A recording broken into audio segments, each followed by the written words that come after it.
So, did you hear stories from any other of the uncles and aunts? Yeah. Her brother, Stephan Abrahamson, and Margareta, they lived in the same house for a while because Margareta's husband had passed away and she was alone. Mm-hmm. And they had a farm. And she lived upstairs in the house, and her brother, Stephan, lived in the basement. And he was the son of And he was the oldest one. Abraham Gilbertson. Yeah. Yeah. Abraham Gilbertson. He was the son of Abraham Gilbertson. Yeah. So he took his dad's name of Abraham, and his name was Abrahamson, Stephan Abrahamson. Yeah. And his brother Jens kept the Gilbertson or Gilbertson name. Yeah.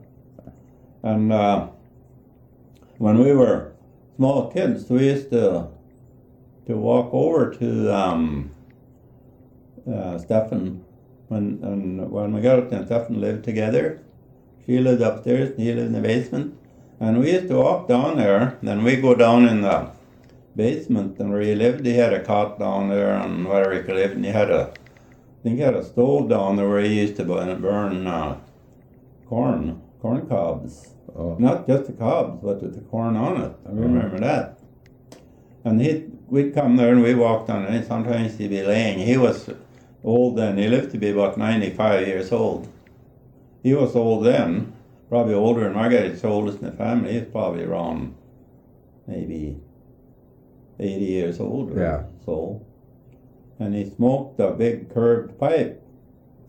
And I can just see him now. He'd be laying right on his back on his cot down there, kind of like a single bed. Uh-huh. And he had a long beard about down the hair, and this curved pipe. And he'd lay there and smoke with the pipe in his mouth. And they would lay right smack on top of his beard, that pipe, that big curved pipe.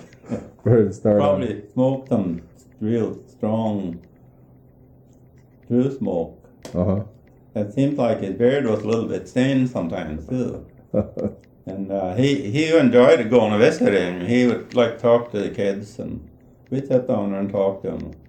Once in a while we'd go over there. So he tells stories about settling? Did he tell stories about settling and... You know, he wasn't so much to tell stories like Margaret was. He did not talk really very much. Uh-huh. He had kind of a low-pitched voice, kind of a girly voice, I remember. But he wasn't where he just sat